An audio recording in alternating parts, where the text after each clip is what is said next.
जो वो मेरा ट्रेनिंग मॉड्यूल है कि एक नया नेटवर्क कैसे बनाना है, उसके अंदर मैं हमेशा एक कहता हूं कि लोग बहाना बनाते हैं कि हमारे पास लोग जो आते हैं वो डिस्ट्रीब्यूटर नहीं बनना चाहते, वो कस्टमर बनने के लिए तैयार हैं, यानी कि कंज्यूमर बनने के लिए तैयार हैं। मैं हमेशा उसके अंदर एक चीज कहता हूं कि ये एक एक्सक्यूज है, क्योंकि वो लोग जिनके पास तैयारी नहीं है अपने आप को सफल करने के लिए, उनके लिए एक्सक्यूज होती है कि लोग हमारे से डिस्ट्रीब्यूटर नहीं बनते और डिस्ट्रीब्यूटर बन के काम नहीं करते, बल्कि वो कंज्यूमर बन के रहना चाहते हैं। मैं उसको कहता हूं कि किसी को एक अच्छा डिस्ट्रीब्यूटर और इंडिपेंडेंट डिस्ट्रीब्यूटर बनाना एक प्रोसेस है। जैसे हर एक चीज में, you talk about cooking food, you talk about anything, हर एक चीज में जैसे प्रोसेस होता है तो लोगों को लाने में भी प्रोसेस होता है। जो लोग आपके कस्टमर नहीं बनना चाहते, वो जब भी आपको मिले तो आप उनको प्रोडक्ट के बारे में कहानियां सुनाओ, लिविंग टेस्टिमोनियल्स ऑफ पीपल जिन्होंने प्रोडक्ट को इस्तेमाल किया और उससे बेनिफिट हुए, उनकी कहानियां सुनाओ। कहानियां सुनाने से क्या होता है कि हमारा सेल्फ कॉन्फिडेंस बढ़ता है और हम लोगों के ऊपर प्रभाव डाल सकते हैं। राइट? जो आपका डिस्ट्रीब्यूटर नहीं बनना चाह रहा, वो जब भी आपको मिले, जब भी, ये नहीं कि 1 attempt, 2 attempt, 3 attempt, 10 attempts and you give up. No, अगर आपको लगता है कि वो पर्सन आपके लिए पावरफुल है, तो आपको जब भी मिले आपको उसको लोगों की सफलता के बारे में कहानियां सुनानी है। क्यों? क्योंकि कहानियां सुनाने से हमारा कॉन्फिडेंस बढ़ता है और कहानियां सुनाने से हम लोगों के ऊपर प्रभाव डाल सकते हैं। जो लोग आपके बिजनेस में आ गए और बिजनेस के बारे में आके थोड़ी देर के बाद काम करके वो काम नहीं कर रहे, वो जब भी आपको मिले उनको कंपनी के ग्रोथ के बारे में, उनको लोगों की ग्रोथ के बारे में कहानियां सुनाओ। क्यों?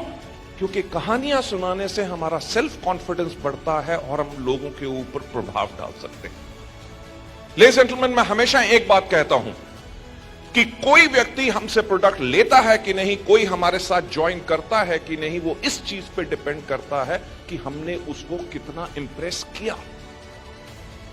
अगर मैं कहूं किसी को जाके कि नीलेश जी और दीपल जी का check is average 35 lakh rupees per month, और वो तब भी हमारे साथ ज्वाइन नहीं करता, क्यों? क्योंकि मैं उसको दिखा रहा हूं 35 लाख रुपया, उसको नजर आ रहा है 3,500 रुपया।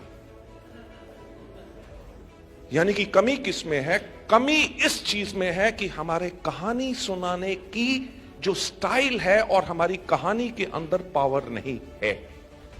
सो हमारे बिजनेस का मूल्य कार्य, यानी कि जो कोर फंक्शन हमारे बिजनेस का है, वो कहानियां सुनानी है, और हमारी कहानियां हमेशा सच्ची होनी चाहिए, क्योंकि हमारा बिजनेस सिर्फ सच्चाई का बिजनेस है। हम यहां पे लोगों को सपना दिखाने नहीं लाते, हम लोगों को यहां पे रास्ता दिखाने के लिए लाते हैं कि वो अपनी जिंदगी में एक सफल अगर होना चाहते हैं तो कैसे हो सकते हैं। Thank you so much. अब मैं आपको वापस लेके जाना चाहूंगा उस कहानी पे जो मैं आपको सुनाना चाहता था, because we were talking about dreams. ये कहानी और किसी की नहीं है, ये कहानी मेरी है। राइट? जब मैं छोटा था, मेरे जो फादर थे, he was working with custom and central excise.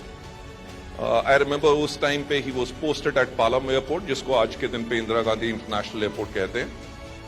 So he was in customs over there, तो we were living over there closer to the airport. तो जब मैं छोटा था तो मेरी मदर ने एक दिन एक सवाल मुझसे पूछा, जो सवाल आपसे भी लाइफ में बहुत बारी पूछा गया होगा। मेरी मदर ने मुझसे पूछा कि बेटा बड़े होके क्या करोगे? As a small kid, most probably मैं 5 या 6 साल का होऊंगा। I had realised one thing कि जॉब के अंदर बेशक लाइफ कंफर्टेबल हो, बट वो एफ्लुएंस नहीं हो सकती जो बिजनेस में होती है। The point which I was trying to make कि एज अ लिटिल किड, एक छोटा बच्चा होने के करके भी मैंने एक चीज रियलाइज कर ली थी कि लाइफ को अगर कंफर्टेबली जीना है और बहुत अच्छे तरीके से जीना है तो बिजनेस करना बहुत जरूरी है। सो मेरी मदर ने जब मुझसे पूछा कि बेटा बड़े होके क्या करोगे, तो आई सेड बिजनेस। सो मेरी मदर ने मुझे समझाने की कोशिश की। राइट? आप में से कितने लोग हैं जो शादीशुदा हैं? फैंटास्टिक। और आप में से कितने लोग हैं जिनकी अभी शादी नहीं हुई? वैसे इट्स सरप्राइजिंग, कुछ लोग थे जो शादीशुदा